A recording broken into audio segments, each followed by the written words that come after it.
Hi, everybody. This is Donnie Winchell again. This is a part of a series that we are producing to help those thinking about getting into the business uh, and help those who are recently established, and certainly in addition, helping those that may well be established for a number of years but are looking at some new and different directions. So this one is about finding a distributor or a wholesaler if it makes sense for you.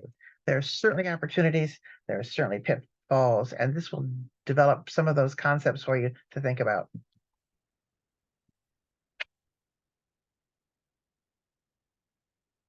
So, when should you think about finding a distributor? Not at the beginning for sure, not until you are ready. You really need to think about 15, 20, better yet 30,000 gallons or more before you jump with both feet into this whole distributor wholesale world. Remembering that you only get 50 cents on the dollar, so it is an expensive proposition and it requires volume to make it productive for your bottom line. In addition, once you get into the system, you cannot afford to run out of the wines that you put on the shelves because once you lose that 4 inches of space, it will go to someone else and you're likely never to get it back. You also will alienate the distributors who have fought for that space for you, and they would be less willing, much less willing, to work with you in the future.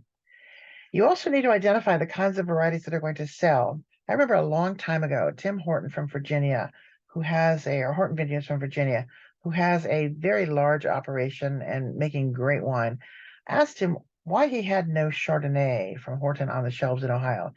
He said, because everybody has a Chardonnay. And when he broke into Ohio initially, he put on a Viognier. And it made a difference because he got his name out there. People began to look for Horton. And then he could expand into the more traditional ABC varieties. So if you're going to do this, think first beyond whether you have enough to keep things moving forward, whether or not you have the varieties that will sell. And remember, 82% of the wine in this country is sweet. And if you're going to do that, think about a regional placement. Think about a corner of the state that from which you have good traffic into your tasting room, but which you cannot maybe service individually. So think about just a region, and we'll talk a lot about that down the road when it comes to franchise laws in states like Ohio. Also, you need to make an investment to make you stand out. If the shops, the stores, the retail stores, the grocery stores allow it, you might consider investing in some floor racks so you will get additional attention. Being on a shelf with 500 other wines would be very difficult for you to break out. But if you can get some features with a floor stand of some kind, it really will make a difference as you begin to build an audience, begin to build a consumer base in that retail establishment. And if you're going to go at all beyond just the most local of stores in your neighborhood, you're going to think about have to have a salesman. The wholesalers perform an important function. They warehouse, they manage, they market, they store, but they don't sell nearly as much as you might think they will. If I were a salesman looking for a large or small distributor for that matter, and I had the opportunity to sell Barefoot, which I know has a national reputation, which moves a lot and will generate more commission for me, I obviously I'm going to pick something like Barefoot over the little winery around the corner that may have an unknown label.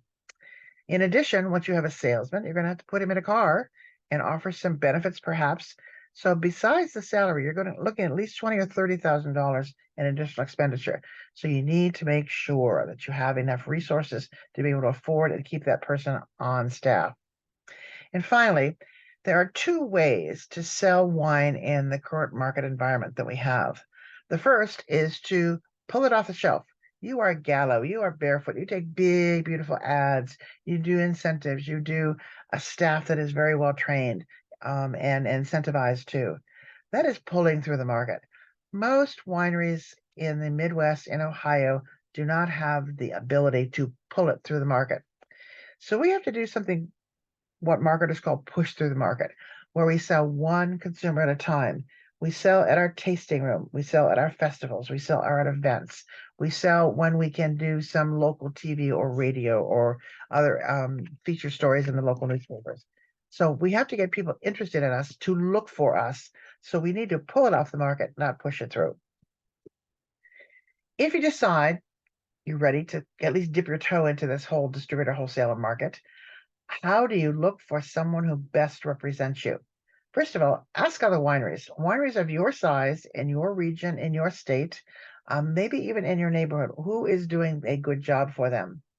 And then I would also go to the small retailers and to the mom and pop stores in your area and say, who is doing something good with the local wines, with the regional wines? Once you get a list of those distributors who might fit your needs, plan to interview them. Make it a personal experience. Meet the owners and their sales team. Find out how many managers they have and how many salespeople they have in the marketplace.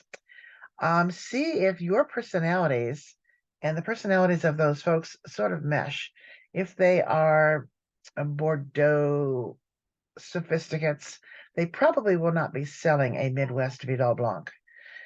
Then take a look at their book. Who else do they have? If they feature only big names, where will you fit in? If they feature several little local names, can you compete with your neighbors in that book? How long have they been in business? Are they new? Are they fly by night? Have they been absorbed? There's been a huge, over the last 20 years, big consolidation in the wholesaler market. So is there a reputation? Do they have the opportunity to begin to represent you appropriately?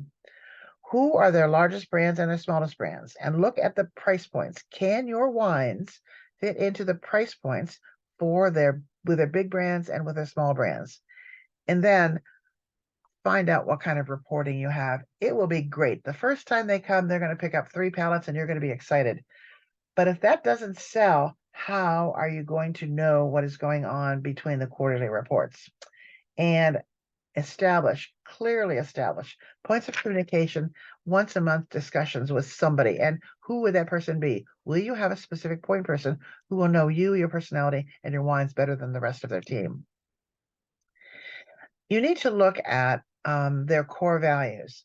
Do they have a grocery focus? Do they have a local focus? And again, are there too many local wines? How can you compete? Do they have a restaurant focus? And if it's a restaurant focus, is it fine dining or is it checkered tablecloth? Where does your wine fit, both in price point and in style? And then a big piece of this is your packaging ready. You must have the SKUs. This is a website that I've listed on the PowerPoint that will allow you to register for an SKU and understand. Those are the little black boxes that are on the bottles that are required by almost every grocery store so that they can sell your wine and keep track of what is being sold. And remember, Ohio and several other states have something called franchise laws. If you are looking for a distributor, please, please, please do not give them a large territory unless you're sure that they can service you appropriately.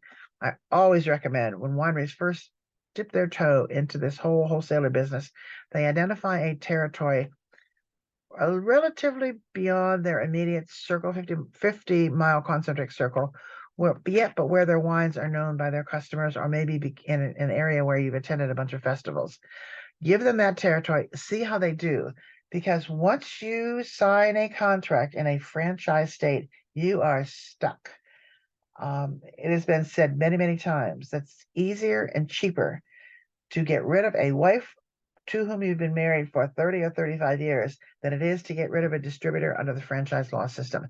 So be very careful when you sign up with a wine distributor. Then you also need to understand that what kinds of pricing structures will be workable within the scope of things that you need to do. First of all, let's say you want to sell your wine at $20, and that's what you sell it for at the winery. If you sell it directly to a retailer, and I'm going to discuss that in a slide coming up in just a second, you will retain $13.33 for that bottle of wine. Certainly less than the $20 that you get at the store, at the tasting room, but certainly more probably in terms of volume that you can sell from your own location. But if you sell to a wholesaler, we are in Ohio and in several other states minimum markups. So you are only going to get 50 cents on the dollar. For that $20 bottle of wine, you are only going to get $10. Now, by law, the wholesaler must mark it up to $13.33, and the retailer must mark it up. The retailer can mark it up well above the $20 if they so choose. Lots of times you'll see in a restaurant a wine that the retailer maybe have paid $10 for, $35 on a restaurant list. They're allowed to do that. However, while they can mark it up more than the minimum, that is their option. However, at the winery, repeat, at the winery, you cannot undersell what your minimum markup would be. In other words, you cannot, if the restaurant decides to sell it at $20, you have to sell it at least at $20. You cannot undercut the retailer on either the grocery store shelf or in the restaurant. Finally, I repeat, you need to understand franchise laws. Before you become a serious player, you need to think about how you're going to manage your growth using the franchise law restrictions. But if you're going to become a serious player, if you're really going to grow, you need to think about how you'll handle that within the confines of the plans that you have for the future. However, I say this all the time, before you go into that distribution system, it is important that you provide a vehicle for this pull through the market. And one of the best ways you can do it is use, in states that allow it, self-distribution. In Ohio, I recommend always that a small winery identify 50-mile concentric circles and try and figure out a way to distribute it on your own. You can sometimes do direct to consumer, like direct delivery and by shipping. You can add sales at festivals, at events with lodgers. You can put a restaurant on site. You can work with other wineries in your area to create trail events and festivals. You can work with your CVB to drive tasting room sales. You need to retain as much of that $20 as you can at the beginning. Down the road, think about self-distribution and getting that 1333. But if you can, do the best you can with selling directly.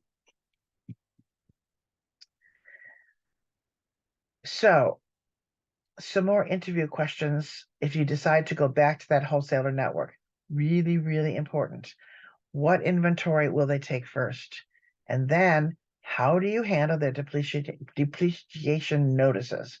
And can you market jointly? There are some regulations in states like Ohio where the two tiers cannot market one another. It's called closed shop.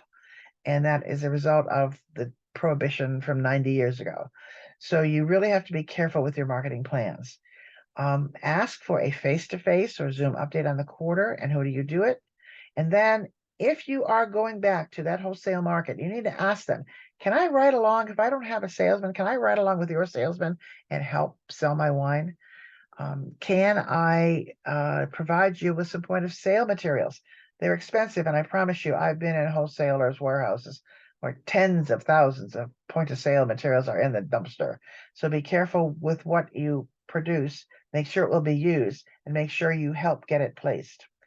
Can you do some special events with them? Can you do in-store tastings? Some permits allow that. Some allow restaurant dinners. And do they do their holiday shows?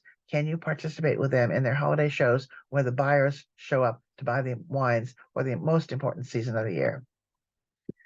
Irregardless of how you direct your future, be it with a distributor or with self-distribution, you need to make sure you are ready. Because if you put it on the shelf with a wholesaler or by putting it on the shelf in your neighborhood carryout, you can only make one first impression.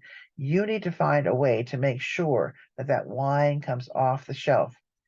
I have often had wineries tell me, why in the world would I want to put my wine on the grocery store that is 3 or 4 miles from my winery? Because you're not open on Sunday afternoon. You're not open on Saturday night at 9 o'clock when they're on the way to a party and need something. And frankly, you need to direct as much traffic as you can to those retailers, because when the serious wine buyer discovers your wine and they pick up a bottle or two off that shelf, they will soon realize that they can come to your winery, buy a case, and enjoy not only a substantial savings, but a relaxing, pleasant environment in your tasting room or on your patio. So make sure that you are ready. Make sure that you understand how these retailers can help you. Make sure you understand the importance of the wholesalers, and move forward at a point in time when your inventory, when your wine styles, and your understanding of the entire wholesale network is clear. Thank you.